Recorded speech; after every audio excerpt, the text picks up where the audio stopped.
Welcome. Welcome to Washington University's 156th commencement exercises.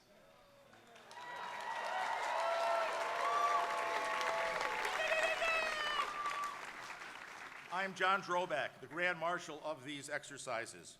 We will begin with the singing of America the Beautiful by Henry Richard Cummings, who will receive his Bachelor of Arts in Music and his Bachelor of Science in Business Administration today. Will you please rise?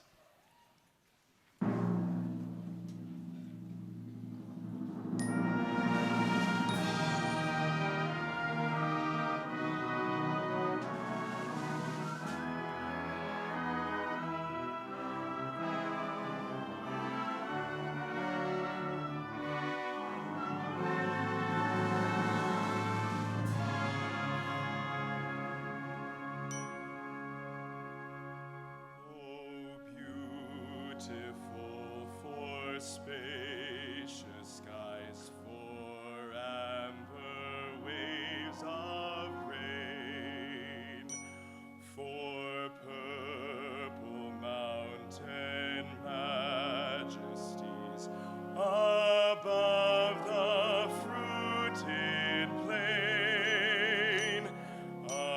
America, America, God shed his grace on thee, and crown thy good with brotherhood, from sea to shining sea.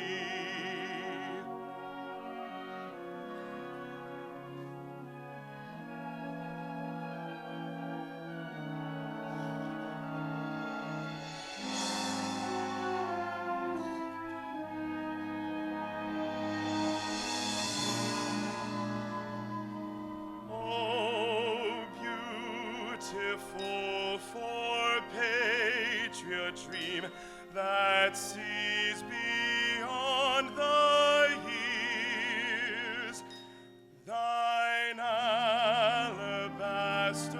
cities gleam, undimmed by human days.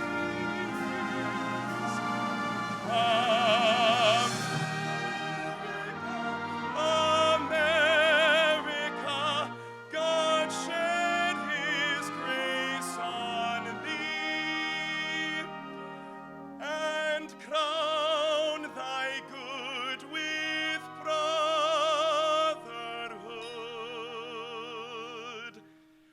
from sea to shining sea.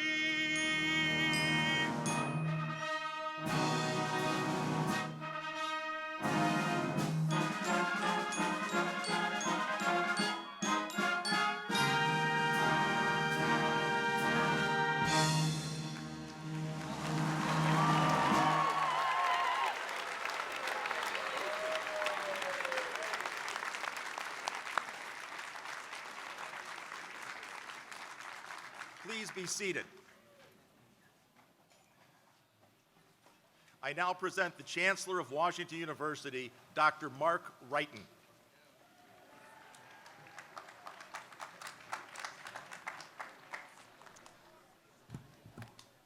Thank you, Professor Droback. Good morning. I have to tell you that I arose at 4:30 this morning, consulted KMOX, and listened to the threat of tornadoes just west of St. Louis. A big storm came through, and now we're enjoying beautiful weather. You enjoy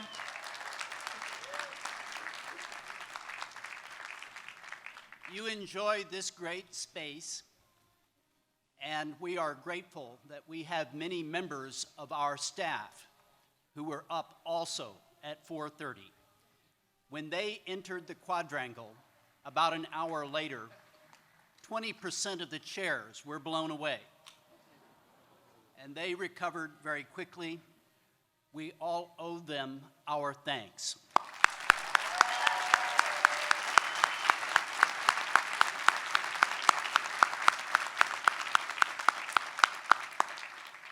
We are streaming live, and to those who are watching here in St. Louis, around the country, and around the world, you're welcome to tune in, listen in. We have an outstanding commencement speaker in Anna Quindlen, and we will hear from her in just a few minutes. But I want to especially welcome all of those who are earning their degrees. The class of 2017 numbers a little over 3,000. 3,089 individuals will graduate today. For you, your families, and your friends, this is a day to honor your extraordinary achievements leading to your graduation. It is my great pleasure to welcome and recognize members of the class of 1967 who have returned to the university to celebrate their 50th reunion.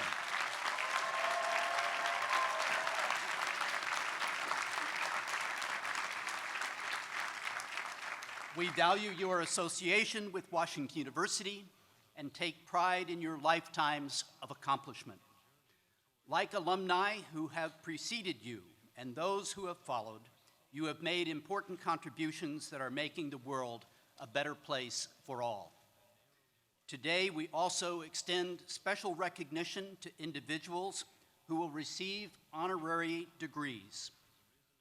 Honorary degrees at Washington University are conferred by unanimous vote of the Board of Trustees, many of whom are on the stage before you. We recognize today 6 individuals for contributions they have made to their professions, to our community, and to society. 2 of our very talented new graduates today are participating in the program. You've already heard from Henry Richard Cummings singing America the Beautiful. He'll earn his bachelor's in music and a bachelor's in marketing from the John M. Olin School of Business. Near the end of our program, you will hear from Austin Wesovich, who receives his doctorate of medicine and master's of public health later today. Let's thank these 2 outstanding contributors to our program.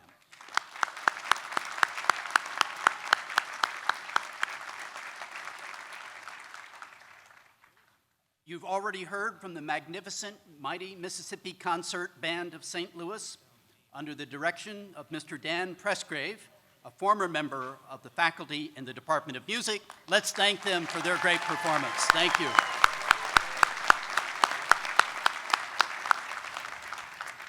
Each year, it is our custom to name a distinguished emeritus or emerita faculty member to serve as the honorary Grand Marshal of Commencement. For this, the 156th commencement, we are privileged to have Professor Emerita Susan S. Dusinger serve as the honorary Grand Marshal. Professor Dusinger spent 36 years at Washington University building a progressive academic culture in physical therapy to assure excellence in clinical practice, education, and research. Upon her retirement in 2014, Dr. Dusinger had served for 24 years as director of the program in physical therapy. Her work has led to the program's being consistently ranked #1 in U.S. News and World Report. The program has been recognized in the top 1% for 2 decades.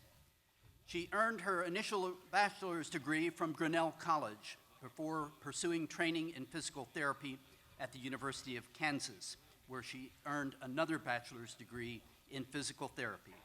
She then went on to earn a PhD here at Washington University in the George Warren Brown School of Social Work. In 1990, she was named Director of Physical Therapy in our great School of Medicine.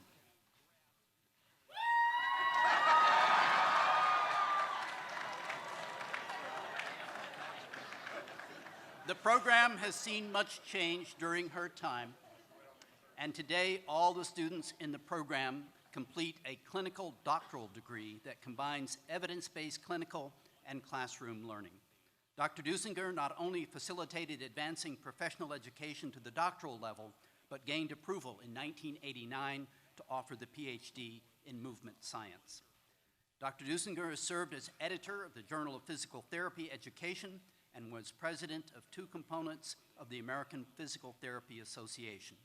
In 2006, she was named a Catherine Worthingham Fellow of the association, the highest honor recognizing members' efforts to advance the profession.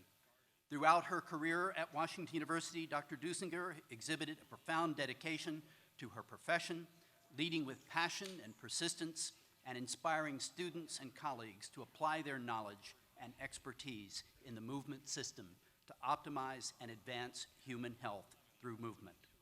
I'm very pleased that she is with us today as our honorary Grand Marshal. I'd like to ask Professor Susan Duesinger to please stand and receive our thanks.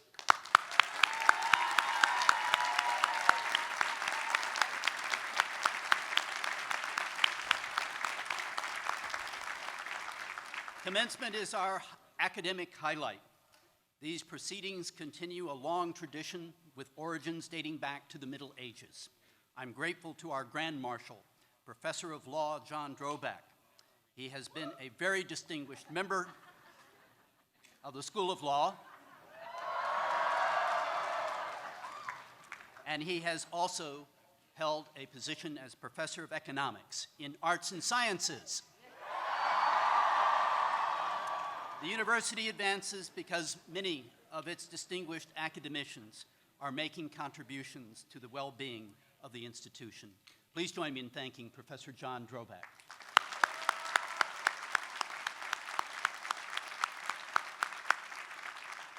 It is now my pleasure to introduce the Chairman of the Board of Trustees of Washington University, Mr. Craig D. Schnook. Mr. Schnook is Chairman Emeritus of Schnook Markets Incorporated. He's been an active civic leader for many years and currently serves on the board of directors of BJC Healthcare, our partner. Mr. Schnook and his wife Nancy recently made the lead gift to support the development of the Schnook Pavilion, which will be underway next week, along with other elements of our transformation of the east end of the Danforth campus. The Schnook Pavilion will be home to programs in environmental studies and our Office of Sustainability, and will also provide new dining facilities. Mr. Schnook is a long-serving member of the Board of Trustees and assumed the position of Chairman on July 1st, 2014.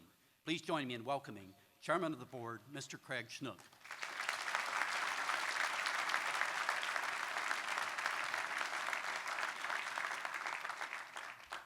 Good morning and welcome to all of you. As Chairman of the Board of Trustees of Washington University, it is my great privilege to recognize the class of 2017 for your achievements. Today, you are graduating from one of the finest universities in the world. You have successfully met rigorous academic challenges. You've worked hard, and you have every reason to be proud. On behalf of the Board of Trustees, I congratulate you on a job well done. We are all proud of Washington University's stature as a global center of learning and discovery. Our university nurtures creativity and commitment to others. It fosters future leaders. It is a place to make lifelong friendships, to gain understanding of viewpoints and cultures different from your own, to build the foundation for professional achievement, to create networks that will support your goals, and to find inspiration that will shape your future. As members of the Washington University community, we share a mission to help make the world better than we found it. Today, we welcome members of the class of 1967 who are seated on stage in honor of 50 years of outstanding achievement. We expect to be equally proud of the class of 2017 when you sit here 50 years from now. Please think about that. Today we give you a new challenge, to use your education to lead lives of meaning and purpose. We wish you a safe and very satisfying journey. Always remember this moment with great pride. My fellow trustees and I applaud you, your families, and everyone who is celebrating with you today. Our heartiest congratulations and best wishes. Thank you.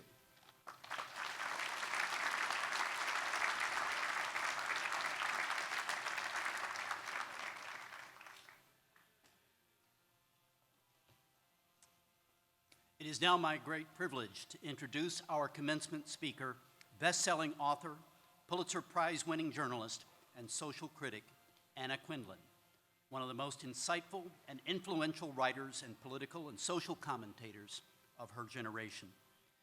Ms. Quindlen's dedication to thoughtful creativity and the highest journalistic principles have won her admiration of millions of readers who have followed her astute perspectives on today's issues, from family, work, and education to healthcare, philanthropy, and social justice. With the publication of her nonfiction book, A Short Guide to a Happy Life, which sold over 1 million copies, Ms. Quindlen became the first writer to have books appear on the fiction, nonfiction, and self-help New York Times bestseller list. And her memoir on aging, Lots of Candles, Plenty of Cake, started at #1 on the New York Times bestseller list in 2012. A native of Philadelphia, Quindlen began her career at 18 as a copy girl. After graduating from Barnard College in 1974, she spent 3 years as a reporter for the New York Post. She began working as a general assignment reporter at the New York Times in 1977, where she later wrote the, quote, About New York, a column that many appreciated. She served as deputy metropolitan editor and created the weekly column, quote, Life in the 30s, end quote. In 1990, Quindlen became only the third woman in the New York Times history to write for its influential op-ed page when she began the nationally syndicated column, quote, Public and Private. In 1992, she won the Pulitzer Prize for commentary for this column. Ms. Quindlen, who is also the author of 2 children's books, left the New York Times in 1995 to devote herself to her work as a novelist. She has since published 8 novels, all bestsellers, including her most recent, Miller's Valley, and One True Thing, which was made into a feature film in 1998, for which Meryl Streep garnered an Academy Award nomination for Best Actress. From 2000 to 2009, she wrote the Last Word column for Newsweek magazine, and those columns were collected in a volume titled Loud and Clear. Among her many honors and distinctions, Quindlen was selected as one of the 100 outstanding journalists in the United States in the last 100 years. This was decided by the faculty and an honorary committee of alumni of the Arthur L. Carter Journalism Institute in New York at New York University. She's been elected a fellow of the American Academy of Arts and Sciences and holds honorary degrees from more than 20 colleges and universities. Ms. Quindlen served on Barnard College's Board of Trustees for more than 2 decades, including 7 years as chair from 2003 to 2010. Now chair emerita, she received the college's Distinguished Alumna Award in 1994.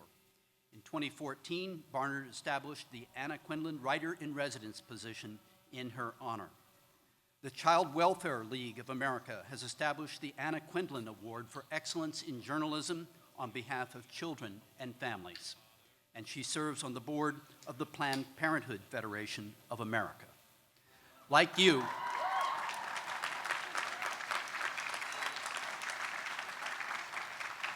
like our graduates today, Anna Quindlen has enjoyed the strong foundation and the benefits of an outstanding college education.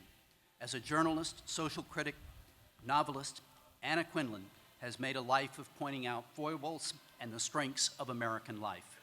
As a writer, she is concerned with many of the same issues and ideals that drive us as a university, including education, healthcare, and social justice. And the trajectory of her exemplary career is a model and inspiration for today's graduates. Graduates, families, and distinguished guests, I'm honored to introduce you to one of America's most accomplished and heralded writers, Anna Quindlen.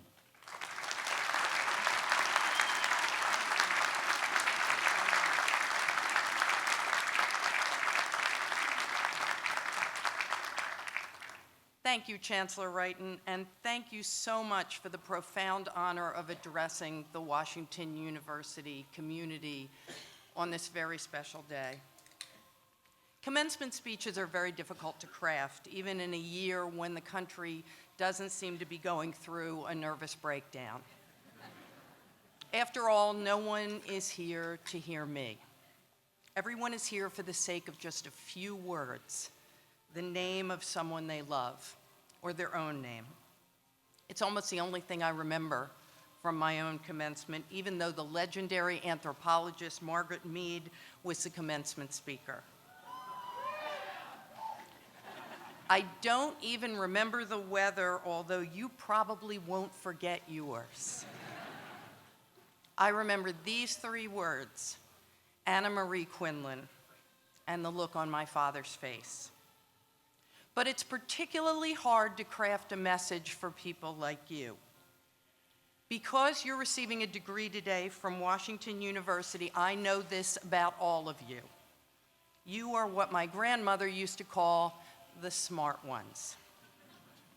The children of the 99th percentile. The men and women of the top decile, accustomed to high test scores and high hopes. You are the people who make the checklists, who come up with plans, who are invested always in the right answer. I know this because I am one of you. And this is what I've learned, often with great difficulty. The checklist should be honored mostly in the breach.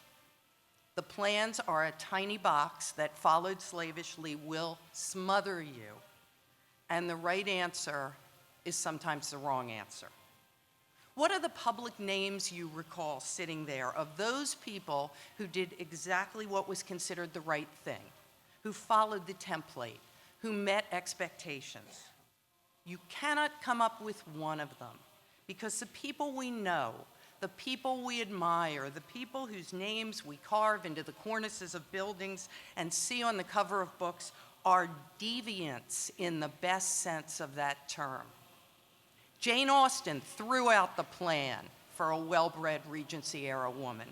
Frank Lloyd Wright threw out the plan for a young architect of his time.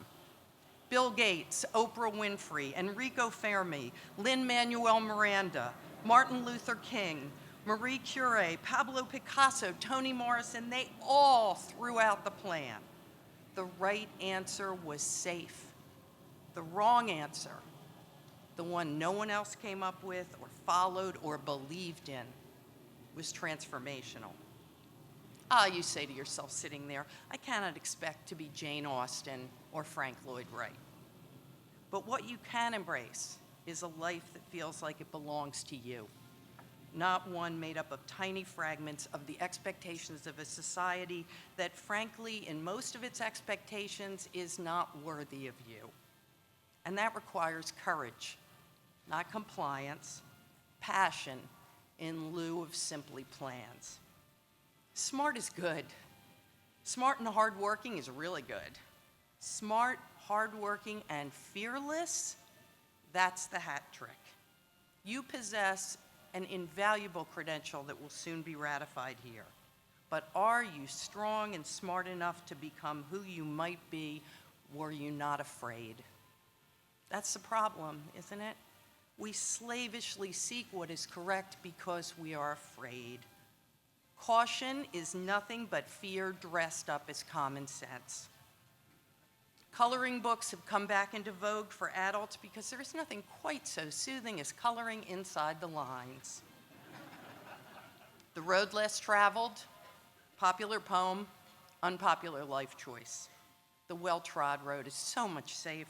But I tell you absolutely that the most terrifying choices I made in my life, and the ones that other people saw as most foolhardy, are the ones that brought greatest rewards.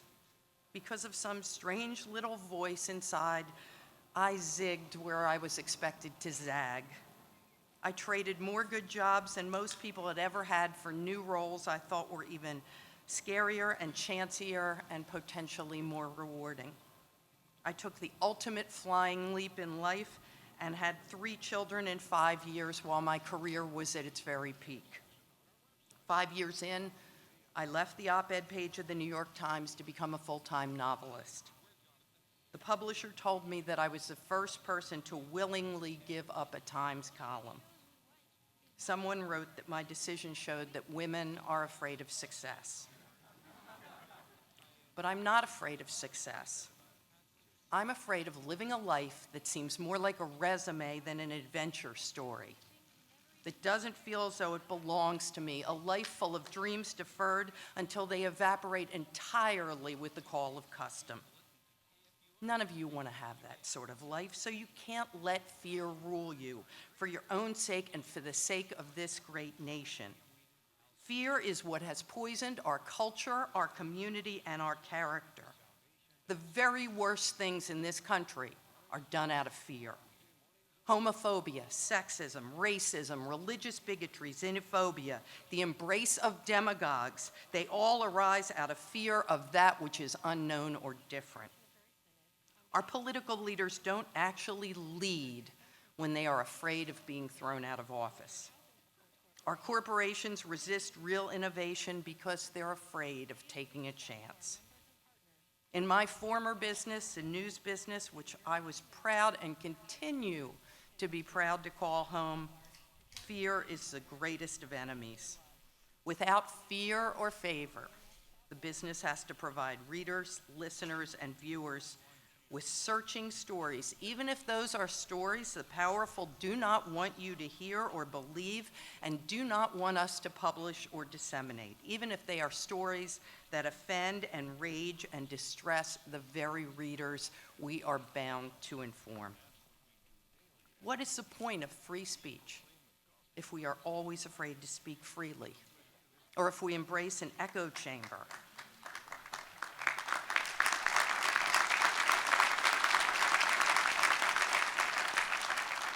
If we embrace an echo chamber in which liberals talk only to other liberals and conservatives only to other conservatives, and moderates feel as though no one's talking to them. As an opinion columnist, nothing was more important to me before I wrote on any issue than to listen to those people who were in opposition to my position. You cannot marshal a cogent argument without knowing the counterpoint. Yet too often we fall silent, becoming our own censors out of fear. If we fail to allow the unpopular or even the unacceptable to be heard because of some sense of plain vanilla civility, it's not civility at all. It is a denigration of the human capacity for thought, the suggestion that we are incapable of disagreement, argument, or intellectual combat. It is the denial of everything this university stands for.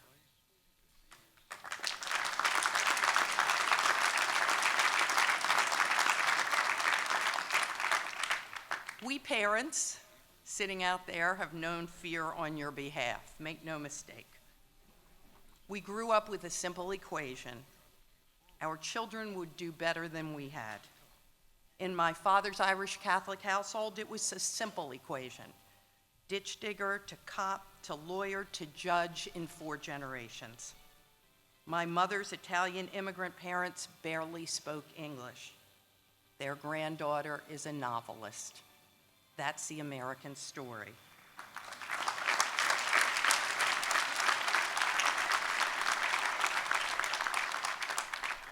Many of my generation fear that doing better is not in the cards for you.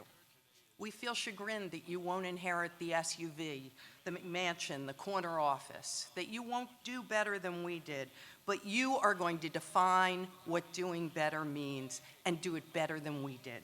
Because if you are people who see race and ethnicity, sexual orientation, and gender identity as attributes, not stereotypes, you will have done better than us.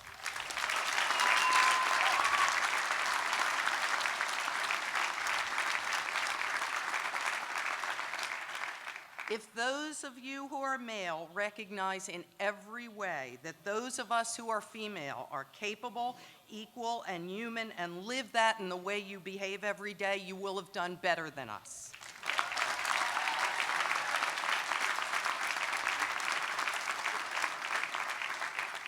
And on a more personal level, if you as a group ditch what has somehow become the 80-hour work week and return us to a sane investment in our personal and professional lives, you will have done better than us.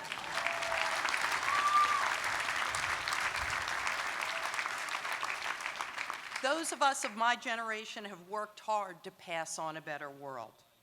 But we sometimes made a grave mistake in thinking that doing better was mathematical when it's actually spiritual. Perhaps my favorite quote, and the one I evoke most often, is from the great writer Henry James. 3 things in human life are important. The first is to be kind. The second is to be kind. And the third is to be kind.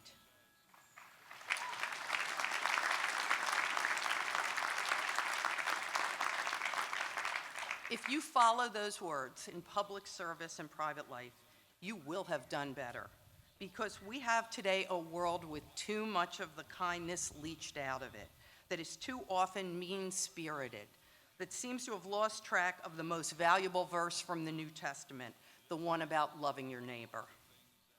Perhaps that's because we've forgotten how to be kind to ourselves. The right answer about how we should be, how we should behave is today so often a punitive one. We should be thinner, richer, slicker, surer. We should be tougher, harder. That's all nonsense. I can assure you that when I look back over my life, thin and rich will be 2 of the last things I really care about. Loving kindness, as Buddhism calls it, that's what matters. That's what lasts. That and giving up on the right answer.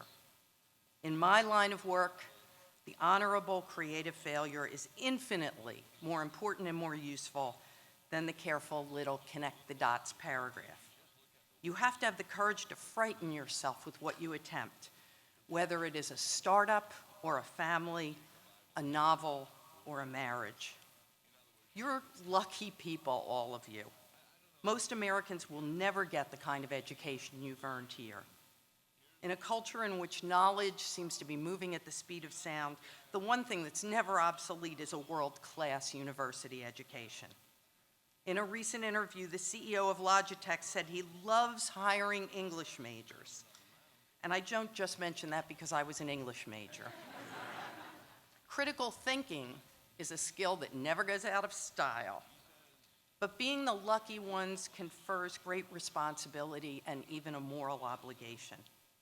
It is to model a particular kind of life, a life of audacity. America is greatest when it is audacious.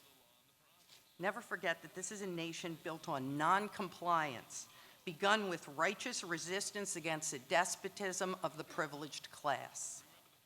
It is called the American Revolution, not the American Compromise. It is audacious to come here from another country without language or means and add to the fabric of this polyglot place.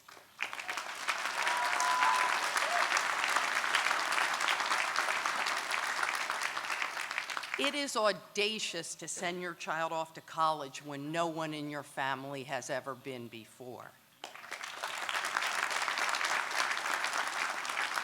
It is audacious to work to overturn laws and customs that for centuries have held fellow citizens as less than. It is audacious to invent, and it is audacious to dare, and it is audacious to care and to live that caring conspicuously. Playing it safe is a slog. Taking a chance is getting on a skateboard. When you come up with the checklist, job, check, spouse, check, home, check, don't forget to ask yourself, are these the things I really want, or is each of them what I assume I ought to want? The difference between those two is the difference between a life and an existence. T.S. Eliot, only those who risk going too far can possibly find out how far they can go. George Eliot, or as it's now safe to call her, Mary Ann Evans, it is never too late to be what you might have been. It is never too early either. The status quo, business as usual, the way things have always been done, even if you will, the right answer, has failed us in nearly every area of life. Fear of setting a foot wrong, of criticism and judgment and even failure is unworthy of people like you. The voice you should sometimes heed is the one that tells you you can't, you shouldn't, it's too much, it's too chancy. Don't heed the fear. The fear a young English woman in a parsonage more than 200 years ago refused to acknowledge when she wrote Pride and Prejudice. The fear a neophyte architect refused to let steer his vision as he created uncommon buildings. When I send a gift to a newborn, I always include the message, "Welcome to the world." Today I offer you a variation. Welcome to my world. It's a world of achievers, planners, list makers, but it is greatest when it is the world that says, be brave, take the leap, do it, dare it, courage. Congratulations.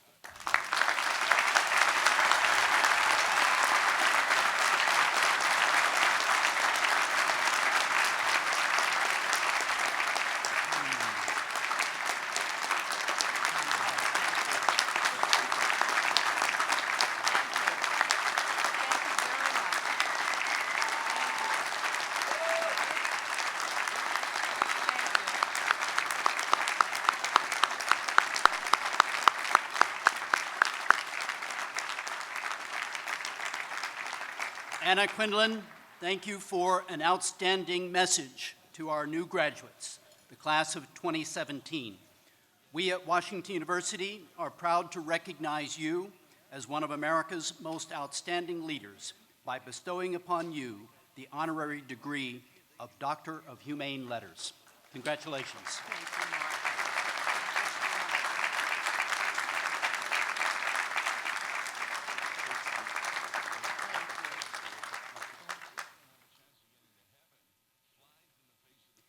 We will now continue conferring the honorary degrees. For those who have programs, you will find information about our honorary degree recipients. For those of you who do not have programs, as many were wet when we arrived in the quadrangle, for students, we will be mailing to you your programs. I have asked members of the Board of Trustees to assist me today in conferring the honorary degrees. Trustee Lawrence E. Thomas will present John William Bachman.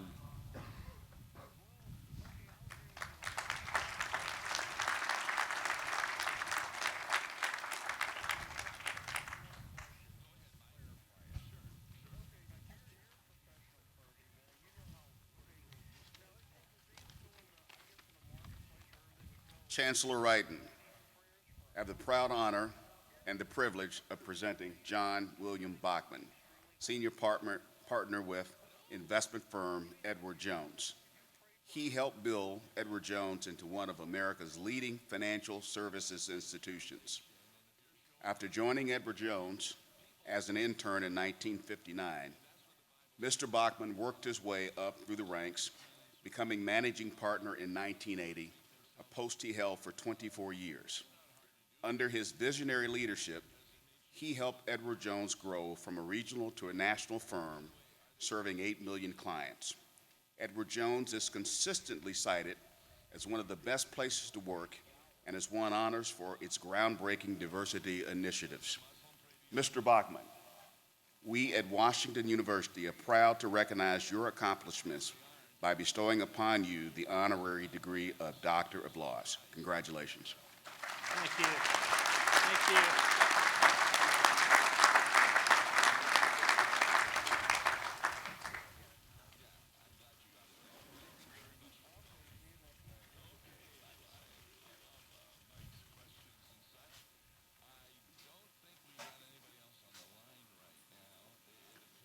Trustee Robert L. Virgil will present Father Gary Gerard Brown.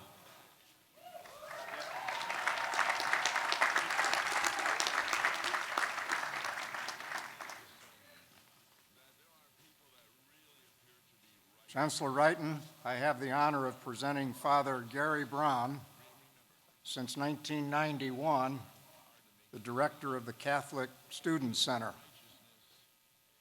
Known to students as Father Gary, he has ministered to students, faculty, staff, community members of all faiths, and has cultivated an environment that is welcoming of all persons. Warm, real, down to earth, non-judgmental, fun. Father Gary is a celebrated preacher and homilist. During the quarter of a century of his leadership, the Catholic Student Center has grown from 40 to over 1,200 active students today. Father Gary, we at Washington University are proud to recognize your extraordinary contributions to this community by bestowing upon you the honorary degree of Doctor of Humane Letters.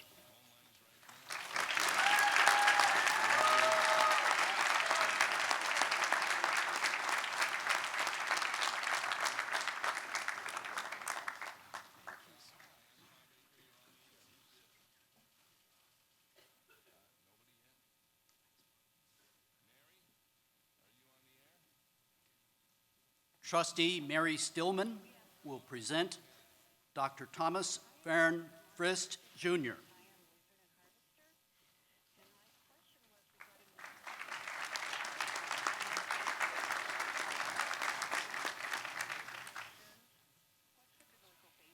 Chancellor Wrighton, I have the privilege of presenting Thomas F. Frist, Jr., co-founder and chairman emeritus of Hospital Corporation of America, the nation's leading provider of healthcare services. Dr. Frist was among the first to apply economies of scale to healthcare delivery. His multi-hospital system used its greater purchasing power to decrease costs for supplies and equipment, allowing for more cost-effective care and treatment. HCA hospitals became drivers of new developments in healthcare delivery. In his community of Nashville, he and his family have a long tradition of philanthropy and community involvement. Dr. Frist, we at Washington University are proud to recognize your accomplishments by bestowing upon you the honorary degree of Doctor of Humane Letters.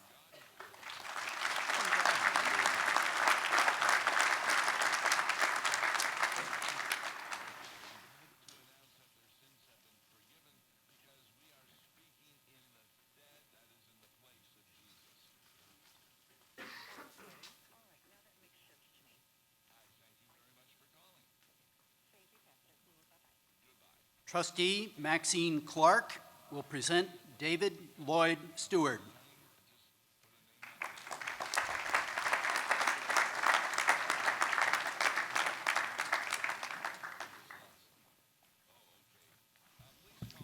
Chancellor Wrighton, I have the privilege of presenting David Lloyd Stewart, Chairman of Worldwide Technology, a company he co-founded that has grown to annual revenues of more than $9 billion. Since founding Worldwide Technology, Mr. Stewart has guided his company's growth through a commitment to integrity, trust, loyalty, and commitment, his guiding principles.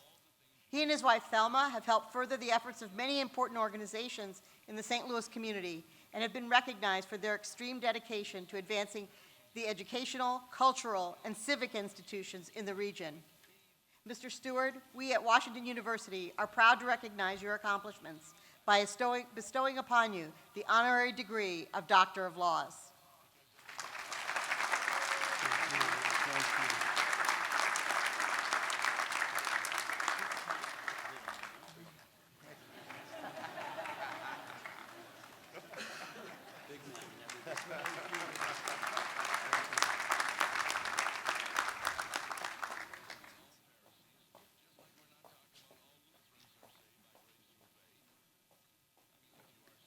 Trustee John Dubinsky will present Dr. Virginia Verrill Weldon.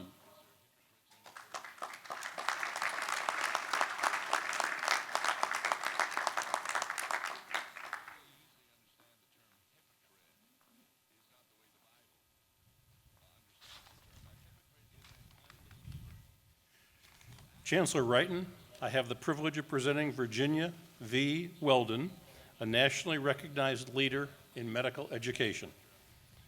Dr. Weldon began her career as an instructor in pediatrics at the Washington University School of Medicine, rising through the faculty ranks to become a professor and responsible for much of the medical center's operations.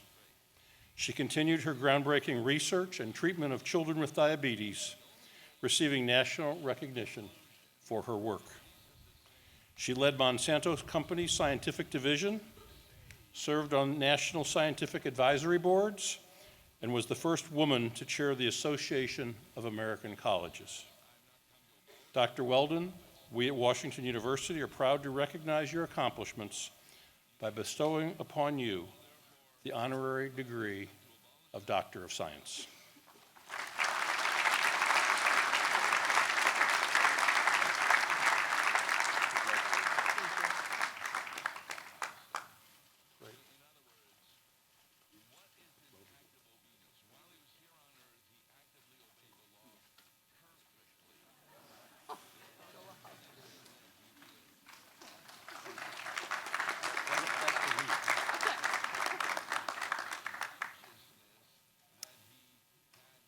Will all the members of the Board of Trustees please rise?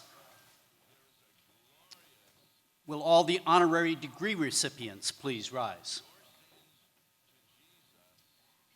By virtue of the authority delegated to me on behalf of Washington University, I hereby confer upon each of you the appropriate honorary degree and declare that your names shall be forever inscribed upon the enduring roll of the university's honorary sons and daughters. Congratulations.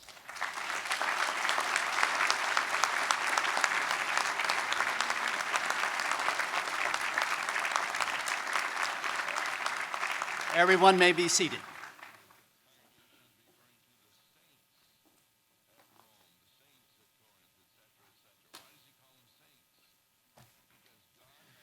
I wish to introduce the president of the senior class, Reed Petty.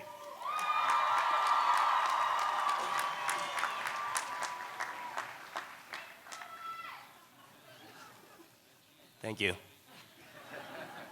Class of 2017, how we doing? Well, the day has finally arrived. The day we've been anticipating, dreading, and everything in between is finally here. Today, we graduate from Washington University in St. Louis. For the past 4 years, I kept this day locked away in the back of my mind. I knew it'd happen one day, but never today. There would always be one more day before graduation. Clearly, I was wrong. Today, everything I've kept locked away has come rushing back to the surface. All my dreams for the future, all my fears of the unknown, it is all present in me now. It's difficult to think about the future when we can still feel the past. These past 4 years have been the most incredible years of our lives. No words could do justice to the beauty of our time here. And it's exactly because of those wonderful times that moving forward seems so impossible. How could we possibly leave something that has been so indescribable? But then I ask myself, what is it that makes this place so special? Yes, the campus is beautiful. Yes, the education is top-notch. Yes, the dorms are surreal. And yes to every other thing in a brochure. Yes, these things are amazing, but they are not what make Washington University WashU. The true power of this place comes from not what we have, but from who we are. It is the people here today that make this university what it is.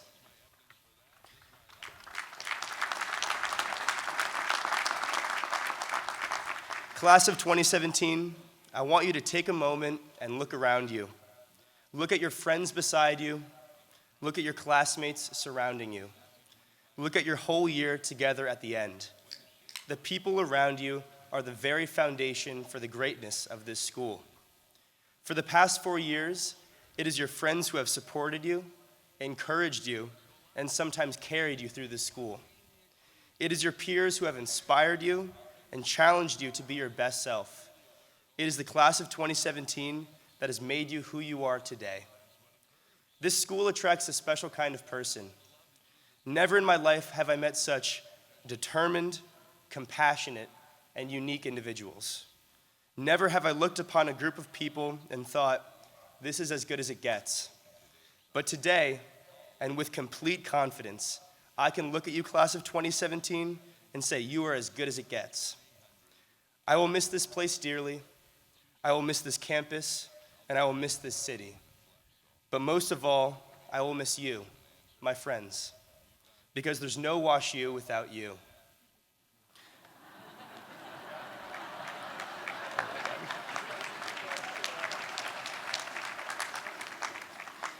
As we look to the future, it's easy to think that this is the end. It's easy to think that our time here is over. But let me tell you this is just the beginning. This community does not end with graduation. These friendships do not die as we move across the country. Class of 2017, together we are entering the next phase. Together we are taking on the world, and that is a beautiful thing. As we move forward, I urge you to keep this community close. Keep these people in your heart wherever you go, because class of 2017, you truly are as good as it gets. It has been my honor serving as your class president, and it is my honor to be your friend for life. Thank you, everyone, and happy graduation. We did it. Oh my God.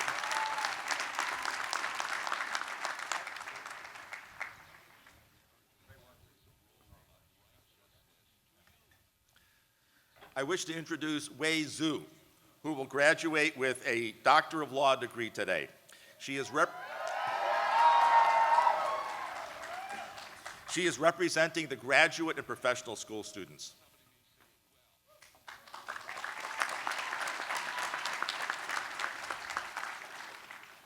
Thank you, Grand Marshal Drovak. Thanks to everyone for this opportunity to speak today. When I received the email to speak at commencement, my first reaction was, this must be a mistake. I stared at the two-sentence message for at least 3 minutes. I assure you that, as a law student, I really can read faster than that. I was just amazed by the offer and opportunity. Next, analyzing the situation as a good scientist and fledgling lawyer, I determined it was not April Fool's Day. Accepting the fact that this must be real, a sudden and surprising surge of vanity took over, and I realized with horror that I just got braces on my teeth a few weeks ago.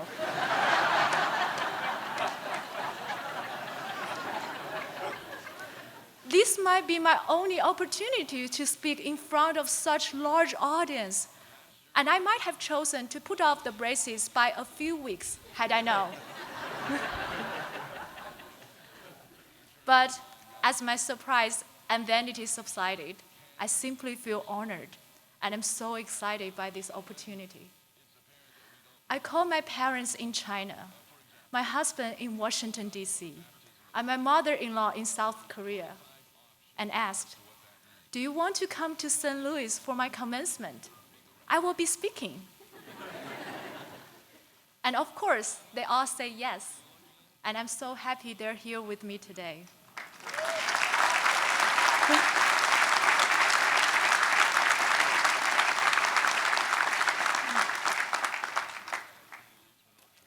I am perhaps not your typical graduate student.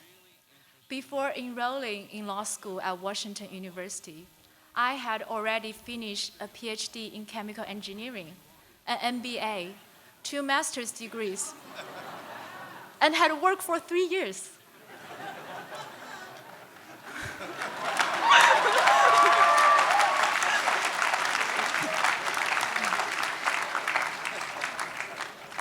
I'm much older than many of my peers and have at least some life experience.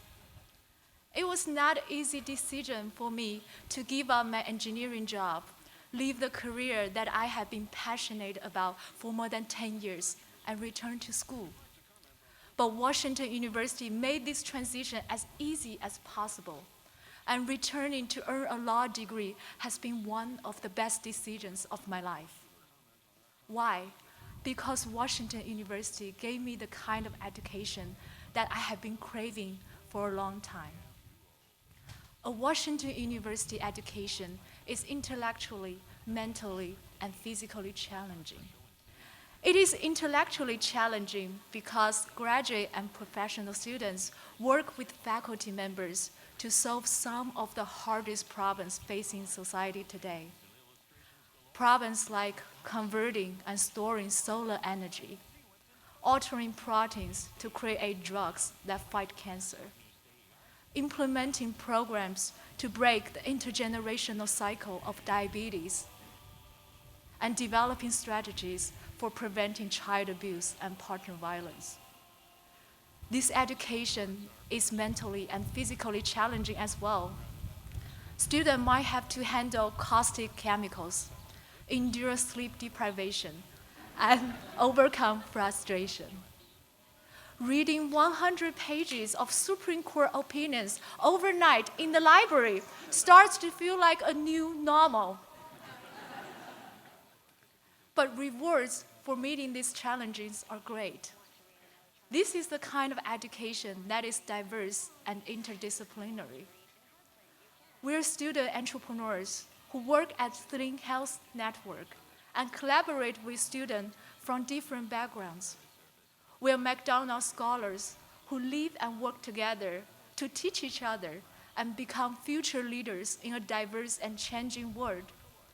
We're joint degree students who intermingle academic disciplines to energize new pursuits and discoveries. This is also an education that builds professional connections, mentorships, and lifelong friendships. We work as a team to polish deliverables for startup clients. We collaborated with faculty members, learning how to publish high-impact journal articles. We formed study groups to help each other through tough classes and research projects, and how to take our first steps as future teachers. 10 years ago, when I first arrived in the United States, I had no idea that an opportunity like Washington University will be in my future.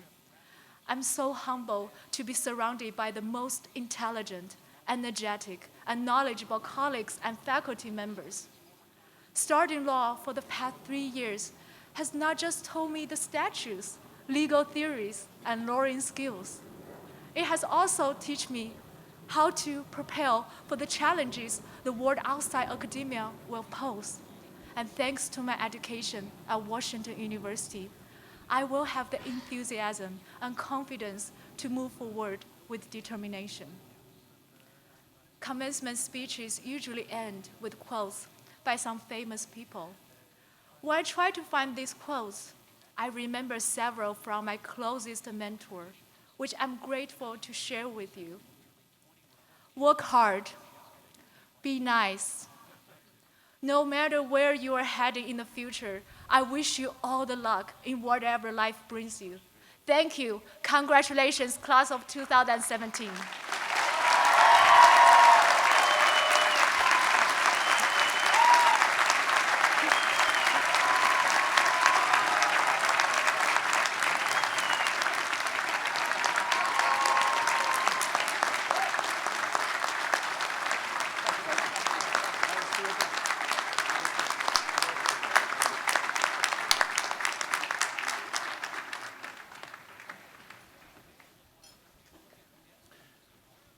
For the presentation of the academic degrees, I now present the Provost and Executive Vice Chancellor for Academic Affairs, Holden Thorpe.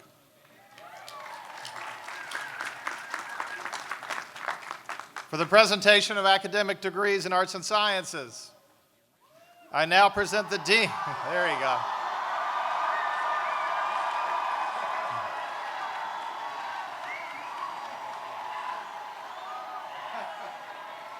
I now present the Dean of the Faculty of Arts and Sciences, Barbara Shaw.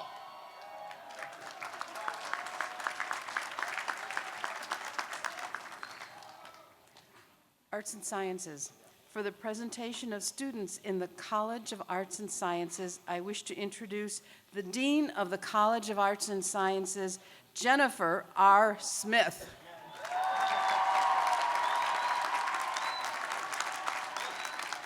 The student marshals for the degrees of Bachelor of Arts and Bachelor of Music in the College of Arts and Sciences will please come forward. Candidates for the degrees, please rise.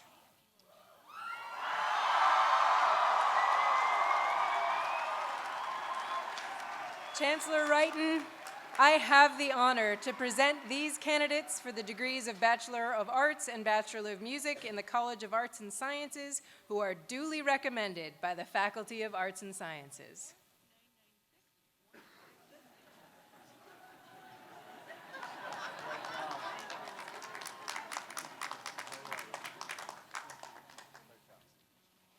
The candidates will please be seated.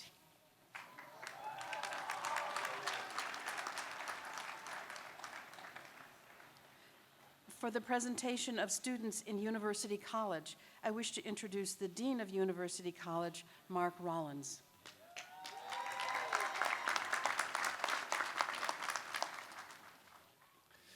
The student marshals for the degrees of Associate in Arts and Bachelor of Science will please come forward. Candidates for these degrees will please rise.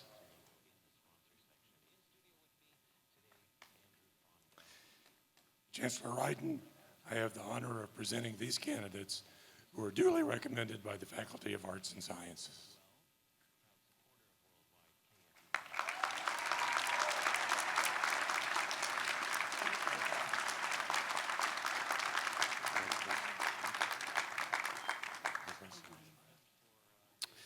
The student marshals for the degrees of Master of Arts and Master of Science in University College will please come forward.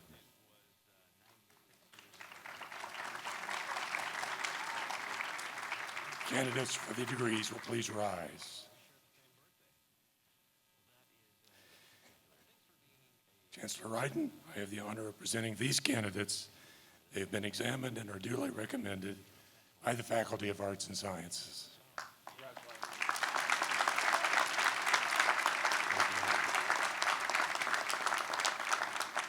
The candidate will please be seated.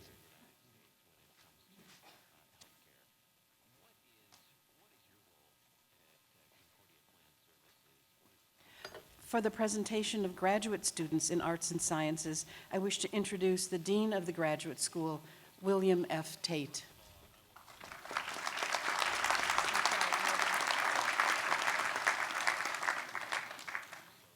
The student marshals for the master's degrees in the graduate school will please come forward. Candidates for the degrees will please rise.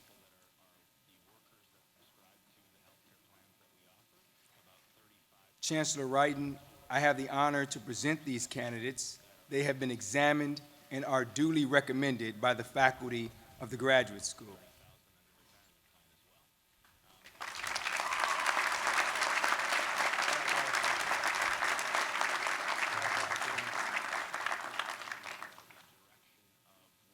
The candidates will be seated.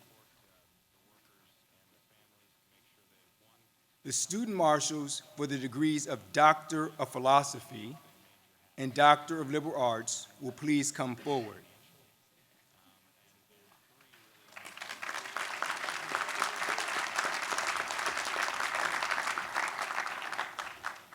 Candidates for the degrees will please rise.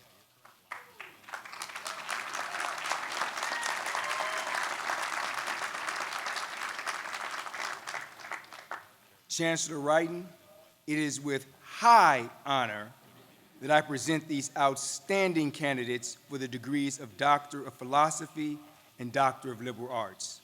They have fulfilled the many requirements for these advanced degrees and are approved by the faculty of the graduate school.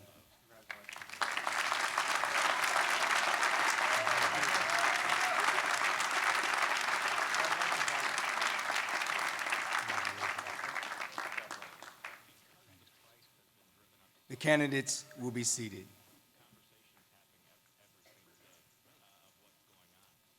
for the presentation of students in the School of Engineering. I wish to introduce the Dean of the School of Engineering and Applied Science, Aaron Bobick.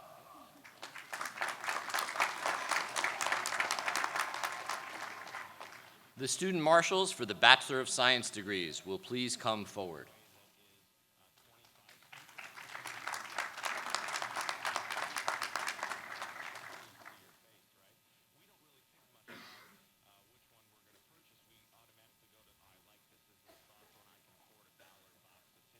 Candidates for the degrees, please rise, and I want everybody up here to hear you.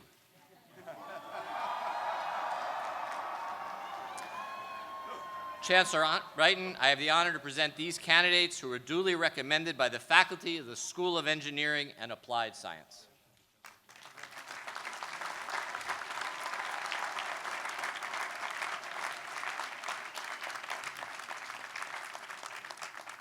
Candidates, please be seated. The student marshals for the graduate degrees in the School of Engineering and Applied Science, please come forward.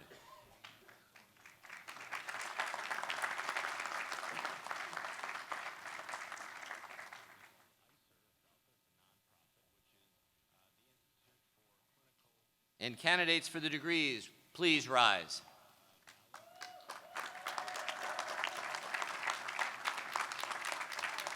Chancellor Wrighton, I have the honor to present these candidates for master's and doctoral degrees in engineering. They have been examined and examined again and are duly recommended by the faculty of the School of Engineering and Applied Science.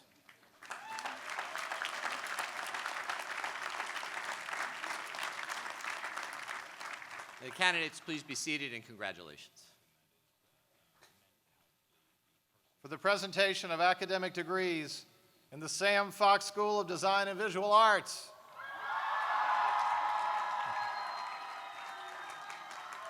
I now present the Dean, Carmen Colangelo. All right.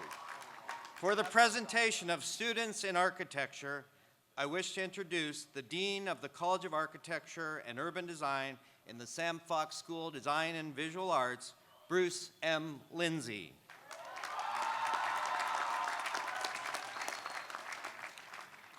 The student marshals for the Bachelor of Design in Architecture degrees and Bachelor of Science in Architecture degrees in the College of Architecture will please come forward. Candidates for the degrees will please rise.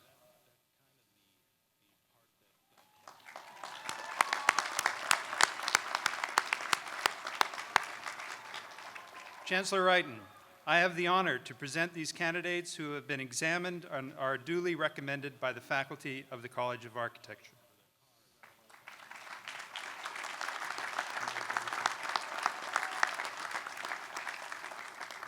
The candidates will please be seated. The student marshals for the master's degrees in the Graduate School of Architecture and Urban Design will please come forward. Candidates for the degrees will please rise.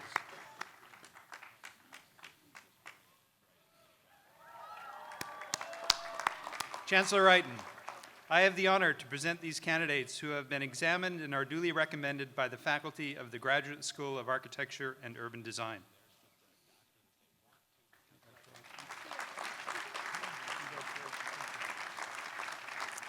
The candidates will please be seated. For the presentation of students in art, I wish to introduce the Director of the College of Art and the Graduate School of Art in the Sam Fox School of Design and Visual Arts, Heather A. Corcoran.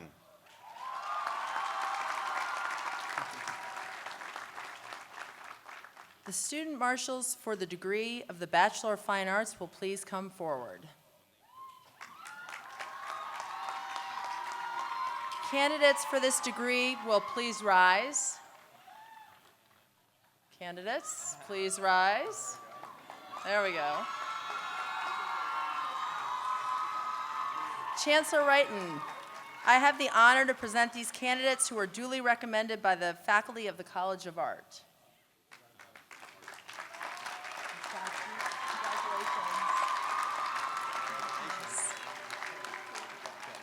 The candidates will please be seated. The student marshals for the degree of the Master of Fine Arts will please come forward. Candidates for this degree, please rise. Excellent. Chancellor Wright and I have the honor to present these candidates. They have been examined and are duly recommended by the faculty of the Graduate School of Art.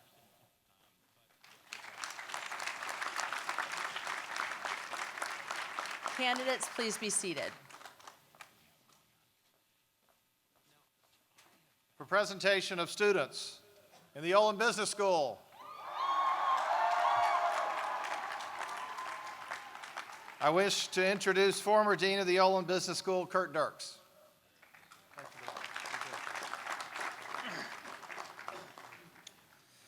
The student marshals for the degree of Bachelor of Science in Business Administration in the Olin Business School, please come forward.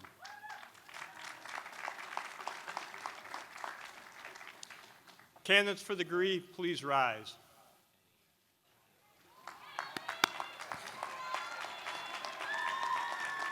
All right. Chancellor Wrighton, I have the great honor to present these candidates who are duly recommended by the faculty of the Olin Business School. Congratulations.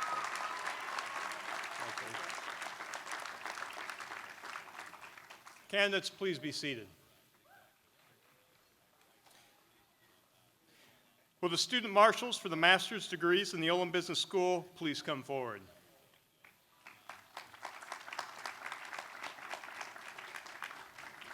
Candidates for the degrees, please rise.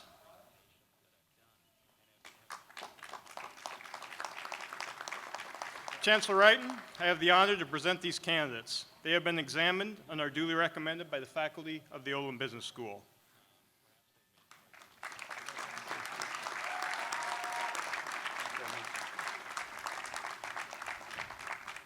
Candidates, please be seated. Congratulations to all. For the presentation of the students in the Brown School, I wish to introduce the Dean of the Brown School, Mary McKay.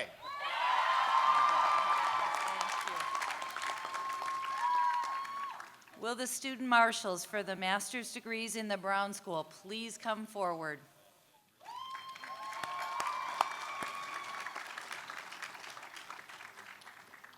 Candidates for those degrees, please stand.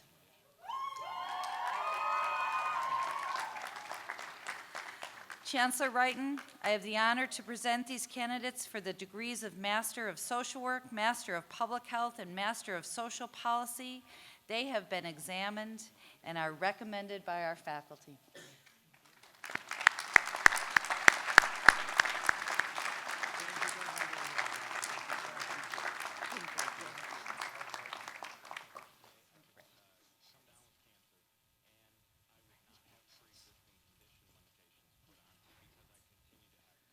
Candidates, please be seated.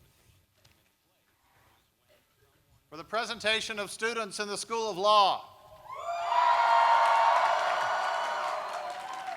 I wish to introduce the Dean of the School of Law, Nancy Stout.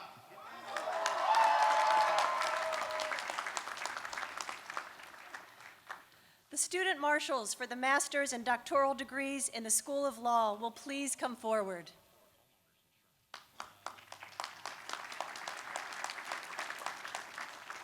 The candidates for the degrees will now rise.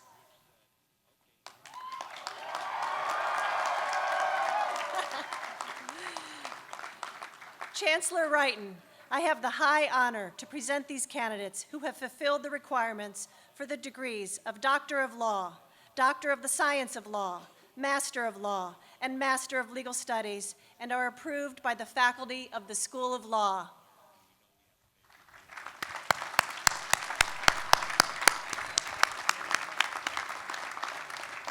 Thank you, Dean. Thank you. Thank you so much. Candidates, you will now be seated. For the presentation of the students in the School of Medicine,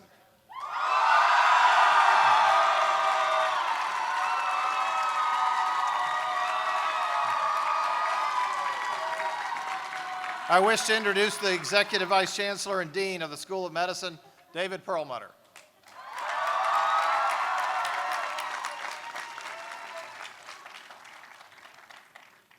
The student marshals for the master's degrees in the School of Medicine will please come forward.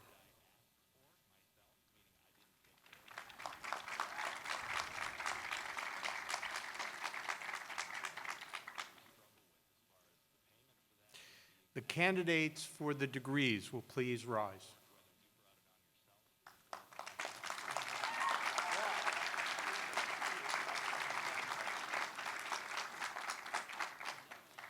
Chancellor Wrighton, I have the honor to present these candidates who have been examined and are duly recommended by the faculty of the School of Medicine.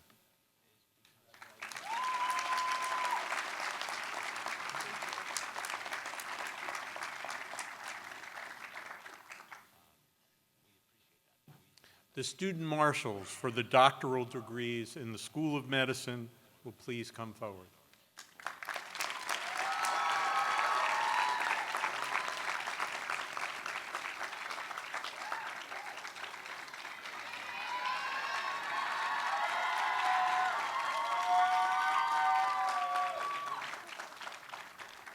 Candidates for the degrees will please rise.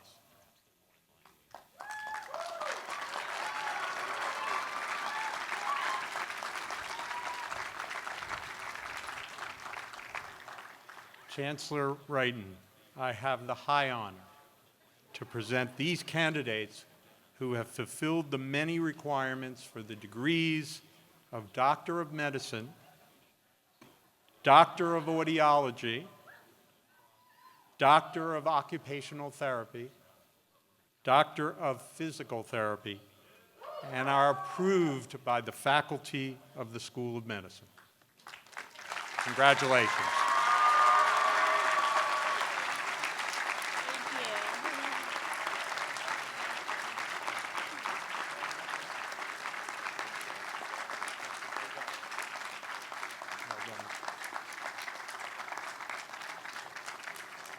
The candidates will be seated.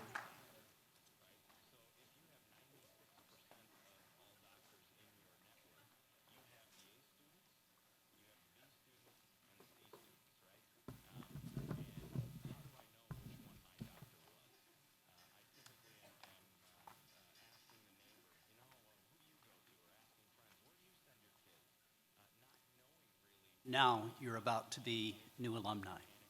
Will all the faculty please rise? Will all the candidates who have completed the requirements for the associate's degree please rise? Associate's degree. Will all the candidates who have completed the requirements for the bachelor's degree please rise?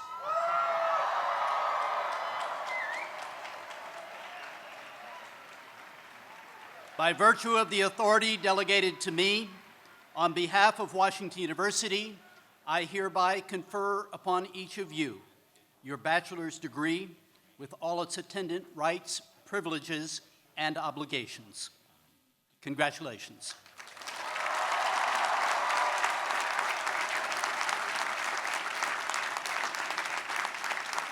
Graduates, please be seated. Will all the candidates who have completed the requirements for the master's degree please rise?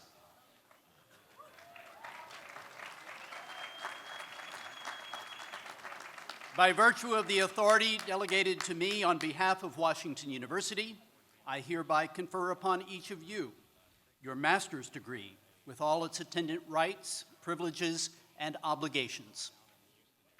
Congratulations.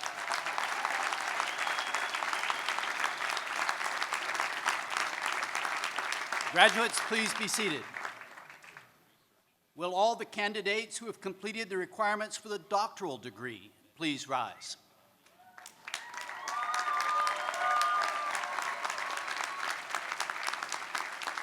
By virtue of the authority delegated to me on behalf of Washington University, I hereby confer upon each of you your doctoral degree with all its attendant rights, privileges, and obligations. Congratulations, doctors.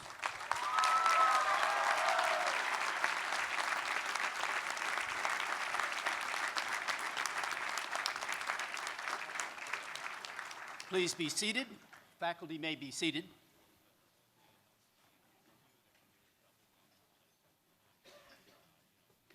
Several of our graduates today have participated in the Reserve Officers Training Program and have been commissioned second lieutenants in the United States Army. Will they please stand and be recognized?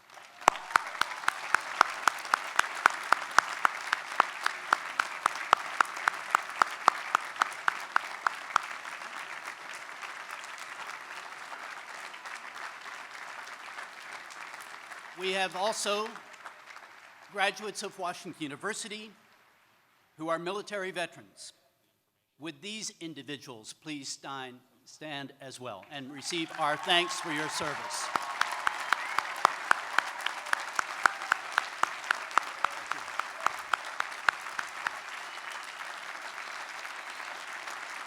Thank you very much. It's a privilege to be here. I tweeted out, it's a privilege to be able to have the view of this outstanding group of graduates. I wish I could take credit for the good weather we enjoy this morning. But I need to share with you a little background. Yesterday morning, at the Arts and Sciences recognition ceremony, I called upon the Department of Earth and Planetary Sciences to help us with this. But not feeling completely confident, I asked Father Gary to pray for us, and he delivered as well.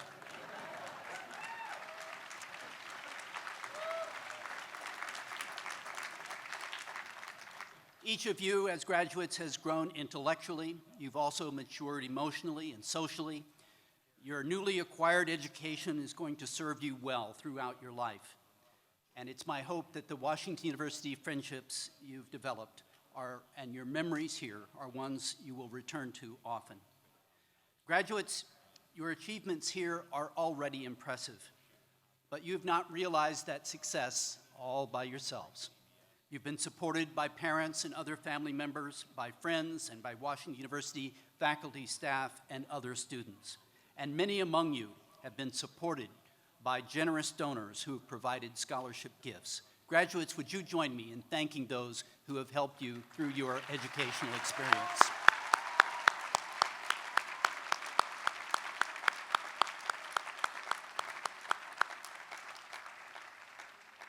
Anna Quindlen, your message this morning has great meaning to all who heard it, including those who are well beyond their college graduation. So thank you again for outstanding presentation.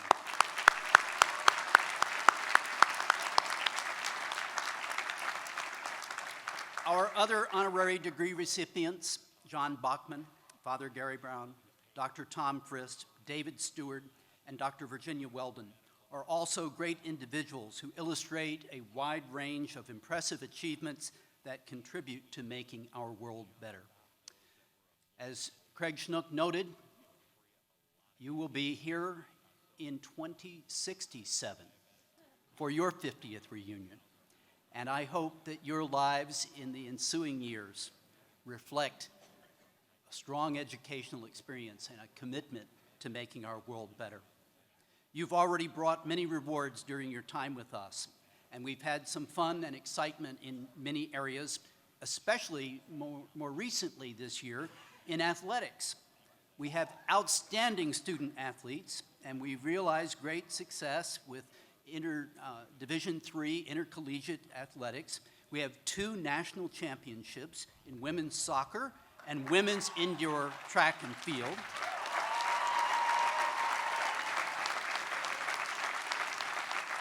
Individual championships were won by Deco Ricketts in the 800-meter run, Brandon Lum for the 200-meter butterfly, and by Audrey Western, Kelly Hancock, Ashley Knudsen, Allison Lindsay in the distance medley relay.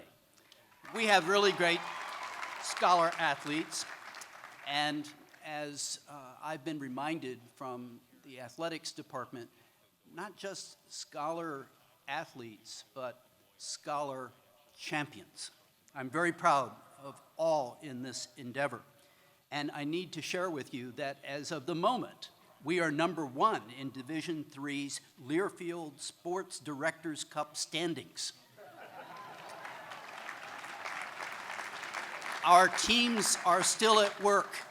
Men's and women's tennis are in the quarterfinals next week, and our track teams will be in play next week as well. Our new graduates have brought us much more. They've performed and supported theater, music, and dance, and enhanced our cultural understanding through Black Anthology, Carnival, Diwali, the Powwow, and the Lunar New Year Festival. Our students have led Dance Marathon and Relay for Life. Many have been involved in research and other creative work that will enhance the quality of life for all of us. Students graduating today have met many challenges while striving to meet their degree requirements. Hard work, creativity, and conscientiousness have been important for all. Some of our new graduates have faced major hurdles in their personal and family lives. Take, for example, the great achievement of Laura Cobb. Her undergraduate experience was interrupted by a devastating accident, but she battled back. She overcame many obstacles with assistance from her parents, friends, and professionals, including our faculty and staff. She graduates today with her degree in psychological and brain sciences. Congratulations, Laura Cobb.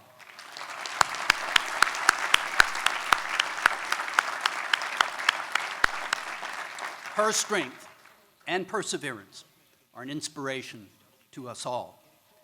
Our newest alumni today give us great optimism for a brighter future ahead, despite daunting global problems. Like our alumni of 1967, who have returned for their 50th reunion, our graduates this year will face personal and professional challenges in the decades ahead. But there will be many opportunities as well. I'm confident that our new graduates will fulfill their high potential, and indeed, many have already made progress on important problems. In this era, Washington University has been focused on preparing students for lives of meaning and purpose, and to make contributions that will have a positive effect on society. Emphasis is on 4 areas where we have the potential to enhance the quality and impact of our efforts. First, we're striving to prepare the next generation of society's leaders. And many of the graduates today have already exhibited the kind of leadership that we need. Oftentimes, when we mention the aspiration to prepare society's leaders, one thinks of leaders who become CEOs of organizations like corporations or universities. And we've surely seen Washington University alumni ascending to these important roles. For example, Arts and Sciences alumnus John Feldheimer, a newly elected member of our Board of Trustees, is CEO of Lionsgate Entertainment. An engineering alumnus, Arnold Donald, is CEO of Carnival Cruise Lines. I know that some have plans after commencement. Maybe a cruise on one of their 9 lines would be valuable. Architecture alumnus Jim Barker is the past president of Clemson University. Arts and Sciences alumna Deborah Freund became president of Claremont Graduate University. And alumnus Jia Wei Wu was the founding president of the Hong Kong University of Science and Technology. But I regard society's leaders far more broadly than becoming a CEO. And they include leaders in their chosen fields and individuals who've gone on to the highest levels of success and recognition, including Nobel and Pulitzer Prize winners. I'm reminded of engineering and arts and sciences alumnus W.E. Murner, who won the Nobel Prize in 2014, and arts and sciences alumnus Hank Klibanoff, who won the Pulitzer Prize for his outstanding journalism covering racial issues. Art alumnus Mike Peters won a Pulitzer Prize for his penetrating editorial cartoons. Anna Quindlen, an arts and sciences alumna, founded and continues to lead the International Institute here in St. Louis, providing enormously important benefits to people coming to St. Louis from other countries. Alumna Teresa Watanagasi became governor of the Bank of Thailand. Other alumni have gone on to be members of the House of Representatives, the Senate, or the Cabinet. The current acting director of the FBI is law alumnus Andrew McCabe, and law alumnus and emeritus trustee William Webster served both as FBI director and at another time director of the CIA. Yes, we have a long history of having talented students who go on to become leaders in society, locally, nationally, and internationally. Many of our graduates today have already made important leadership contributions. New law alumna, from whom you've heard, Wei Zhu, and medical student Alexandra Kane, served this past year as graduate student representatives to our Board of Trustees. They've introduced to the board and to the administration the importance of working to establish a leadership institute that would serve the graduate and professional student community. Arts and Sciences graduates Nora Rast and Rohan Kazanchi engaged with the Board of Trustees as undergraduate representatives, and they focused on issues related to mental health challenges that many of our students face. Evan Garden and Casey Sands were the 2017 co-leaders of the Washington University Relay for Life, a student-run fundraiser for the American Cancer Society. They raised a great deal of money and also raised consciousness to the prevalence of cancer and to our needs to advance research and patient care. The prevalence of cancer and mental health challenges are but two areas where advances in human health are needed. Washington University has a great effort to advance human health with an enviable record of achievement stemming from contributions of its alumni and its current students, faculty, and staff. As Chancellor, I'm proud to be here at Washington University, where medical miracles are being performed every day, including life-saving clinical procedures. Students leaving us with the letters MD after their name have the potential. These students have the potential to advance human health in a way that is direct and personal to those they serve. They carry a special responsibility, and it is a significant responsibility indeed. Those who graduate with the letters MSW after your name join about now 10,000 other graduates of the Brown School of Social Work, and you may contribute directly to the advance of human health through the work you will do with your clients. To the MDs and MSWs, thank you for your commitment to helping humankind. There are graduates here today who are also contributing to advancing human health, albeit a bit less directly. I'm thinking about those who will have the initials MPH after their name. They will work to address public health challenges and contribute to the formulation and implementation of sound public policy. I'm also thinking about those who have the initials PhD after their name, who have been involved in fundamental research to support advances in healthcare. Having earned a PhD myself and having mentored 70 people who earned a PhD, I know that faculty mentors can play an important role in advancing the research. But I also know that the PhD students are the vital contributors to the creation of new knowledge that can benefit humankind, including, but not limited, to advancing human health. I congratulate all of our PhD graduates and thank you for the important contribution you have already made to advancing knowledge. Knowledge created at universities can be a source of major benefit for society in terms of advancing human health, but new knowledge can be applied in ways that have major economic benefit. Advancing innovation and entrepreneurship is a third theme of importance for this era. Many students graduating today have been involved in programs developed by the Scandalaris Center. And what is so remarkable to me is that the students themselves have been key contributors to the development of new programmatic efforts. I'm especially impressed with what is now known as the Sling Health Network that involves students coming to understand the problems faced by practicing physicians, and they work together to develop solutions to those problems. Another entrepreneurial development is the Balsa Group, founded and led by Washington University students providing low-cost consulting services to science and technology-based enterprises that are developing. Each of these initiatives has become nationally significant. Enhancing innovation entrepreneurship will be a key contribution to making the world better. Speaking of making the world better, our fourth theme is to enhance the quality of life for all. Like innovation and entrepreneurship, everybody can contribute. We know the world faces challenges that no single institution, indeed no single country, can address alone. These global problems are complex and require cooperation, including many different entities and people with many different areas of expertise. Problems include the following: providing the energy the world needs at an affordable cost and without adverse effect on the environment.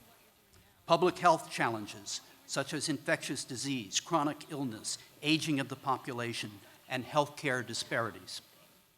Third, producing the nutritious food for a growing global population.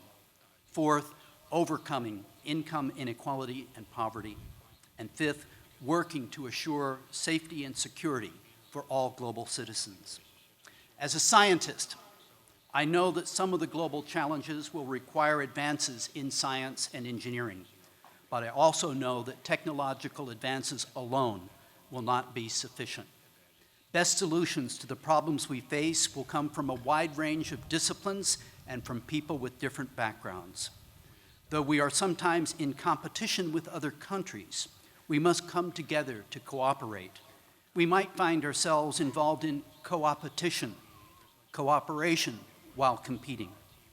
Doubtless, individuals will disagree on the best solutions to these global problems, but international cooperation will be essential. This is why I am so pleased that so many international students and colleagues are here at Washington University. I'm deeply appreciative of the commitment made by our international students, including their family members, who are contributing so much to our country and to the world. We at Washington University will continue to work hard to encourage and support our international colleagues and to build international partnerships, especially through our McDonnell International Scholars Academy that brings us into partnership with 32 premier research institutions around the world. Solutions to complex problems will come from diverse teams coming together to work together. Our new graduates have learned the value of a strong community, of working in teams, and working to strengthen the world around them. Our graduates are not the me generation, they are the we generation. Together, we can change the world for the better. Graduates, you're the next generation of leaders. You are those who carry forth the torch of knowledge and will ignite new efforts to make our world better by building economic prosperity, advancing human health, achieving social justice, providing energy for all while preserving our environment, creating music, literature, and art, and designing the built world. We can do it together. Congratulations to the class of 2017.